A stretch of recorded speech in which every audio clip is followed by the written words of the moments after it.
नमस्कार दोस्तों, Navendra astrology channel में आपका स्वागत है। बेल घंटी को दबाइए और चैनल को सब्सक्राइब कीजिए।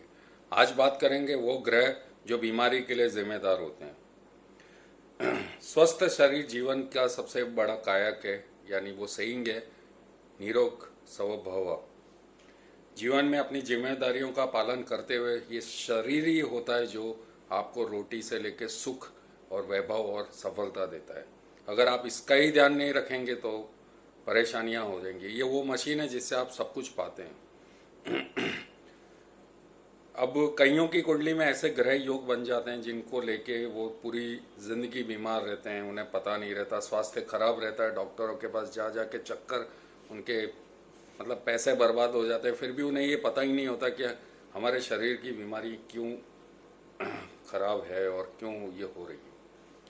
पहला भाव अर्थात लगन भाव हमारे स्वास्थ्य है, हम खुद हैं।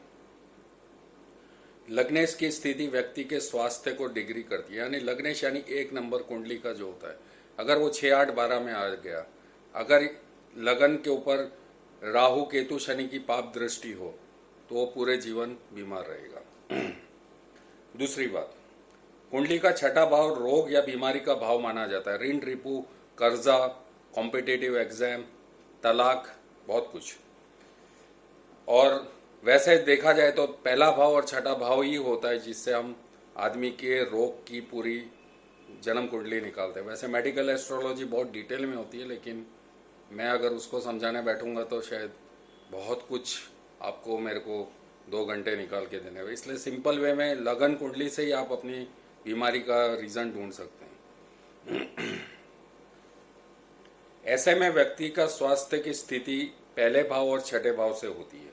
जिन लोगों की कुंडली में लगन और लग्नेश पीड़ित या कमजोर स्थिति में होता है, ऐसे व्यक्ति की रोग प्रतिरोधक उनकी उनकी जो रेजिस्टेंस पावर है रोग से लड़ने के लिए वो काफ़ी कम होती है।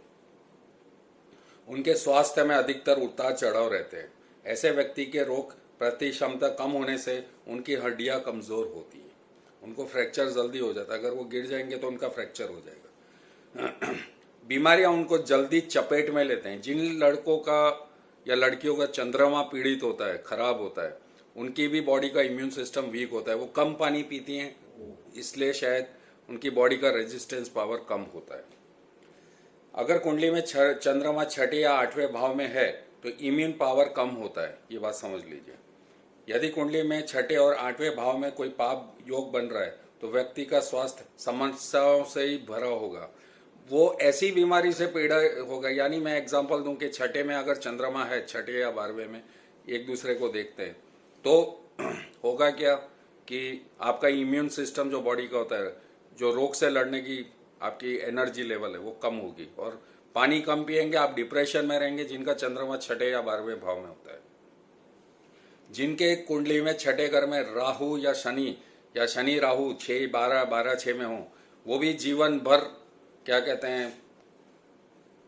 बीमारी रहेगा। वो डॉक्टरों के चक्कर काटते काटते थक जाएगा, लेकिन उसका डायग्नोज नहीं होगा। यही अभी कोरोना के केस में हो रहा है। कोरोना के केस में राहु दवाई को आने नहीं दे रहा, और यही रीज़न है कि जब तक 2020 पूरा कंप्लीट नहीं होगा कोरोना की मेडिसिन नहीं आएगी। रिसर्च चलती रहेगी। राहु रिसर्च का भी प्लानेट है। आगे बात करते हैं। यदि कुंडली में लगन पाप भाव विषय कर छठे या 8वें भाव में हो, यानी लगन, अगर आप लगन और लग्नेश पहले नंबर का स्वामी या उसमें जो ग्रह बैठा है उसका स्वामी 6, 8, 12 में हो या नीच की राशि में चला जाए तो व्यक्ति का स्वास्थ्य बहुत कमजोर रहता है। लग्नेश यदि अपनी नीच राशि में हो तो व्यक्ति का स्वास्थ्य इतना कमजोर रहता है कि उसको हर चौथे दिन डॉक्टर के पास जाना पड़ता है। चंद्रमा का कुंडली के छठे और 8वें भाव में बैठना इम्यूनिटी को कमजोर करता है, जैसे मैंने बताया। तो ये शादी के बंधन में डिप्रेशन भी देता है बीमारी के साथ, और ये माँ से खूब लड़ाई करवाता है। जिनकी कर्क राशियां होती हैं उन्हें कभी अपने माँ के पसंद के लड़के से शादी नहीं करनी चाहिए। ये लड़कियों के लिए बहुत बड़ी नसीहत है। राहु का 8वें भाव में बैठना स्वास्थ्य में अस्थिरता देता है। राहु अष्टम में होने से व्यक्ति को जल्दी इन्फेक्शन की समस्याएं लगती हैं। बिल्कुल सही बात है। और जल्दी जल्दी बीमार पड़ता है, डायग्नोस नहीं होगा, पैसे खर्च होते जाएंगे। अगर मैंने जैसे बताया छठे भाव में राहु हो या शनि हो, या 12वें में शनि हो या छठे में राहु हो, वैसा वर्षा। कुंडली के 8वें और छठे भाव में अधिक ग्रह का होना भी स्वास्थ्य के लिए अच्छा नहीं। कई लोगों की कुंडली में 3-4 ग्रह छठे, 8वें या 12वें में होते हैं, वो भी खराब ही होते हैं। तो ये था छोटा सा वीडियो जो मैंने बनाया कि कौन से ग्रह और कौन से वो खाने होते हैं आपकी कुंडली में जिससे आप बीमार पड़ते हैं, और वो कौन से ग्रह आप खोल के अपनी कुंडली देख सकते हैं। छठे घर में अगर चंद्रमा है, या 12वें घर में चंद्रमा है, या छठे घर में राहु है, या शनि है, या लग्नेश 1 नंबर का स्वामी 6, 8, 12 में बैठा है, या छठे में बैठा है, या अष्टम में बैठा है, उसके ऊपर दृष्टि पड़ रही है, तो पीड़ित अवस्था में आपका स्वास्थ्य पूरा खराब रहेगा। जिन लोगों की कुंडली में 1 नंबर का खाना जो होता है उसमें शनि बैठता है, वो भी पूरे जीवन बीमार रहते हैं। उनको पेट, पैरों का दर्द, हड्डियां कमजोर, और उनको आर्थराइटिस की बीमारी, उनको पेट के इन्फेक्शंस, और स्पाइनल कॉर्ड के अंदर उनका मंगल भी खराब होता है, तो उनको आने वाले समय में टीबी की बीमारी होती है। जिन लड़कियों का गुरु पीड़ित होता है उन्हें 36 साल के बाद एक सर्जरी होती ही है। ये मेडिकल एस्ट्रोलॉजी बहुत डिटेल में है, मैं सिंपल वे में आप लोगों को समझाना इसलिए चाहता हूँ क्योंकि अगर मैंने मेडिकल एस्ट्रोलॉजी यहाँ बतानी शुरू की तो शायद आप बेसिक भी नहीं समझ पाएंगे।